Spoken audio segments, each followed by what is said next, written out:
Hello friends, एक बार फिर से हमारे चैनल श्रीदेवी क्लासेस में आप सभी का स्वागत करते हैं। आज हम अपने वीडियो में कुछ बेसिक टर्म्स के बारे में बात करेंगे जो हमारे पैटर्न मेकिंग में यूज किए जाते हैं। वैसे तो पैटर्न मेकिंग हमारा बहुत ही इजी मेथड होता है किसी भी डिजाइन को बनाने के लिए, और इसके अंदर कुछ ऐसे बेसिक वर्ड्स का यूज किया जाता है जो हमारे टेक्निकल टर्म्स होती हैं। तो आज हम इन्हीं सारी टेक्निकल टर्म्स के बारे में पूरी डिटेलिंग में बात करेंगे कि ये कौन कौन सी टर्म्स है और इनका यूज कैसे होता है। तो चलिए शुरू करते हैं हमारे पैटर्न मेकिंग टर्म्स। यहाँ पर हमें कुछ बेसिक पैटर्न मेकिंग टर्म्स के बारे में बताया गया है, जैसे आपके पैटर्न्स हो गए, पैटर्न ड्राफ्टिंग हो गई, फ्लैट पैटर्न मेकिंग हो गए, बेसिक पैटर्न सेट हो गए। ये क्या होते हैं और इनको कैसे यूज किया जाता है। जैसे हमारा जो पैटर्न जो होता है वो आपके 2 डायमेंशनल टेम्पलेट होता है, मतलब एक तरीके से एक टेम्पलेट बना होता है जिसके अंदर आपके जो भी फैब्रिक की कटिंग करनी है या फिर जो भी स्टिचिंग करनी है, गारमेंट्स की जो डिजाइन्स बनाने हैं, वो सारे पार्ट्स कट होते हैं और उनके अंदर जो भी मेजरमेंट्स यूज किए गए हैं वो सारे मेजरमेंट्स का इस्तेमाल करके इसे तैयार किया जाता है। और जो भी प्रोफेशनल पैटर्न मेकर्स होते हैं वो हमेशा पैटर्न पेपर का यूज करके इसे तैयार करते हैं। फिर हमारा सेकंड पॉइंट आता है पैटर्न ड्राफ्टिंग। पैटर्न ड्राफ्टिंग जो होती है वो आपके पैटर्न मेकिंग सिस्टम होता है और इसके अंदर जो भी मेजरमेंट डिपेंड करते हैं वो आपके जो मॉडल्स होते हैं या फिर जो भी डिजाइन होते हैं उसके अंदर जो फंडामेंटल डिजाइन होते हैं या बेसिक डिजाइन है, उन सब चीजों को यूज करके पैटर्न बनाया जाता है। एग्जाम्पल के लिए जैसे आपका जो ड्राफ्ट होता है वो आपका बेसिक पैटर्न सेट होता है। जब भी हम ड्राफ्टिंग करते हैं तो हमें उसकी सारी फंडामेंटल लाइंस, डिजाइन्स, मेजरमेंट्स, इन सब चीजों के बारे में पता चल जाता है और उसी बेस पे हम पैटर्न कट करते हैं। तो ये आपका पैटर्न ड्राफ्टिंग कहलाता है। फिर उसके बाद हमारा पॉइंट आता है flat pattern making. Flat pattern making जो है पैटर्न मेकिंग का एक फ्लैट मेथड होता है। जैसे इसके अंदर जो भी पैटर्न्स तैयार किए जाते हैं वो आपके बेसिकली वन पैटर्न होता है और उसी के बेस पर सारे पैटर्न्स तैयार किए जाते हैं। ये आपके जो मेजरमेंट्स है या फिर जो भी उसकी फिटिंग होती है वो आपकी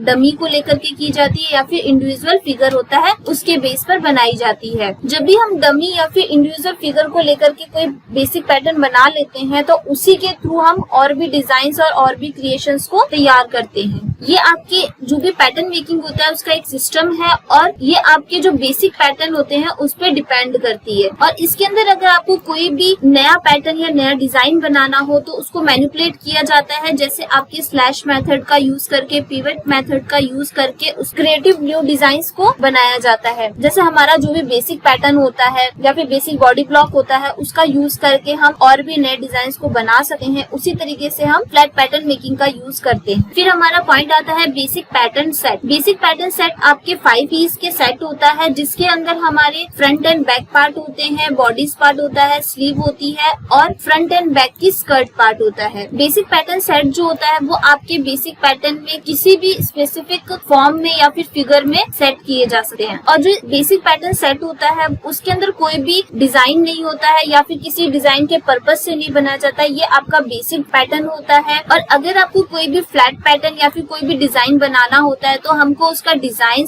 और उसका बेसिक पैटर्न पता होना चाहिए। और जो हमारे पास बेसिक पैटर्न सेट है उसके अंदर हम स्लैश मेथड या फिर स्प्लिट टेक्निक्स का यूज करके उनके अंदर चेंजेस कर सकते हैं और नया डिजाइन बना सकते हैं। और जो भी बेसिक पैटर्न की ट्रेस्ड कॉपी होती है, मतलब जो उसको ट्रेस करके तैयार किया जाता है, उसको हम वर्किंग पैटर्न कहते हैं। फिर हमारा पॉइंट आता है ब्लॉक और फाउंडेशन पैटर्न। ब्लॉक पैटर्न या फिर फाउंडेशन पैटर्न में क्या किया जाता है, जो भी आपकी बॉडीज पार्ट होते हैं या स्कर्ट पार्ट है या स्लीव पार्ट है उसको एक सिंपल आउटलाइन दी जाती है और इसके अंदर चेंजेस करके आप कोई भी स्टाइल या पैटर्न को डेवलप कर सकते हैं। उसी तरीके से जो ब्लॉक पैटर्न्स होते हैं या फिर फाउंडेशन पैटर्न्स हैं वो किसी भी पार्ट के या फिर किसी भी मेजरमेंट को रिकॉर्ड करने के लिए भी यूज किए जा सकते हैं, आपके मैप के थ्रू या फिर चार्ट के थ्रू। ये आपके रिकॉर्ड में होता है, इन्फॉर्मेशन आपके रिकॉर्डिंग हो गए, शेप्स को लेकर के, प्रॉपर्टीज को लेकर के, पोजीशंस या फिगर को लेकर के, उसकी एवरेज और इंडिविजुअल को लेकर के भी आप आसानी से उसको रिकॉर्ड कर सकते हैं और उसे लाइफ टाइम तक के लिए सिक्योर रख सकते हैं। ये आपका कोई भी चार्ट हो गया या फिर मैप हो गया, उसके थ्रू आप इसको सेव कर सकते हैं। जैसे हम कोई भी पैटर्न बनाते हैं तो उसके जो मेजरमेंट है, उसके डिजाइन है, वो हमेशा हम क्या करते हैं अपने ब्राउन पेपर या फिर जो भी हमने पैटर्न कट किया है उसके ऊपर मेंशन कर देते हैं। जब भी हम उस पैटर्न को उठा करके देखेंगे तो हमको ये बात पता चल जाएगी कि जो हमारा डिजाइन है वो किस मेजरमेंट के थ्रू तैयार किया गया है और उसके अंदर कौन सी डिजाइन तैयार की गई है और क्या क्या चीजें यूज की गई है। फिर हमारा पॉइंट आता है वर्किंग पैटर्न। वर्किंग पैटर्न वो होता है जो बेसिक पैटर्न्स होते हैं उनके अंदर क्रिएशन करके न्यू डिजाइन को बनाना या फिर उसको मैनिपुलेट करके, जैसे आपके स्लैश मेथड या फिर पिवट मेथड का यूज करके उनके अंदर जो भी चेंजेस किए जाते हैं वो आपके वर्किंग पैटर्न कहलाते हैं। जो भी वर्किंग पैटर्न्स होते हैं उनमें क्या किया जाता है, आपका जो बेसिक ब्लॉक्स होते हैं या फिर फ्रंट बॉडीज होती है, स्कर्ट पार्ट हो गया या फिर स्लीव पार्ट्स हैं, उनमें चेंजेस करके फाउंडेशन पैटर्न्स होते हैं उनको चेंज करके आप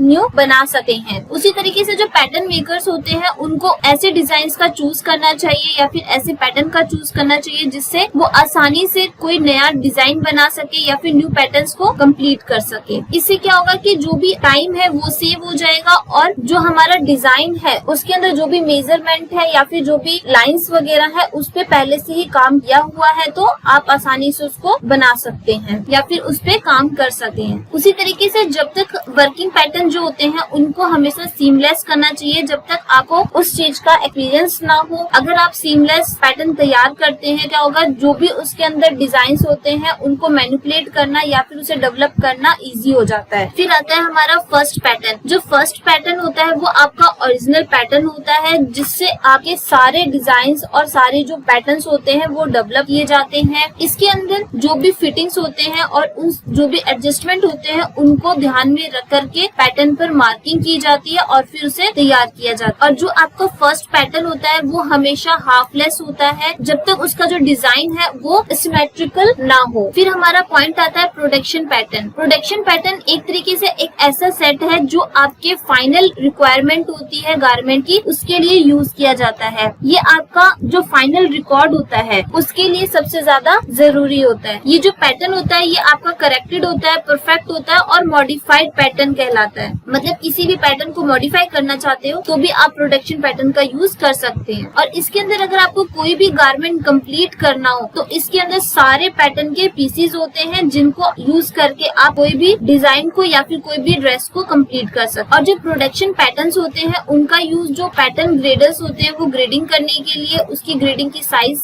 को चेंज करने के लिए भी यूज करते हैं। और जो पैटर्न होते हैं उनमें जो पैटर्न एंड फॉर्म मेकर्स होते हैं वो अपने पैटर्न मेकिंग के लिए भी या फिर लेआउट करने के लिए भी इसका यूज करते हैं। प्रोडक्शन पैटर्न में आपके जो भी साइज होते हैं, जो भी डिजाइन होते हैं, उनके हर एक पीस रखे जाते हैं, वो आपके परफेक्ट होते हैं और करेक्ट होते हैं। उनके अंदर सारे मेजरमेंट्स और सारे डिजाइन को अच्छे से मेंशन किया जाता है, जिससे क्या जब भी आप जो भी गारमेंट तैयार करना है, जब उसकी फाइनल फिनिशिंग दी जाती है, फाइनल को चेक किया जाता है, तब इसका यूज किया जाता है। उसी तरीके से बेसिक पैटर्न मेकिंग टर्म्स में हमने कुछ ऐसे बेसिक टर्म्स के बारे में बात की, जैसे आपके पैटर्न क्या होते हैं, ब्लॉक पैटर्न्स क्या होते हैं, वर्किंग पैटर्न्स क्या होते हैं, फर्स्ट पैटर्न क्या है, प्रोडक्शन पैटर्न्स क्या है, इन सब चीजों के बारे में हमने बात की। तो उसी तरीके से नेक्स्ट टॉपिक में भी हम कुछ और ऐसे बेसिक पैटर्न मेकिंग टर्म्स के बारे में बात करेंगे। तो अगर आपको हमारी ये वीडियो पसंद आए तो हमारे चैनल को सब्सक्राइब कर लीजिए और बेल आइकन को दबा लीजिए, जिससे आने वाली हर एक वीडियो की नोटिफिकेशन आप तक इजीली पहुंच सके। और जितना हो सके इन वीडियोस को शेयर करिए ताकि फैशन से रिलेटेड या फिर कॉस्ट्यूम डिजाइनिंग से रिलेटेड जो भी पर्सन वर्क कर रहे हैं या फिर स्टडी कर रहे हैं उनके लिए ये यूजफुल रहे। तो मिलते हैं नेक्स्ट वीडियो में कुछ और नए टॉपिक्स के साथ, कुछ नए टेक्निकल टर्म्स के साथ और कुछ नई नॉलेज के साथ। तब तक के लिए thank you very much and have a nice day.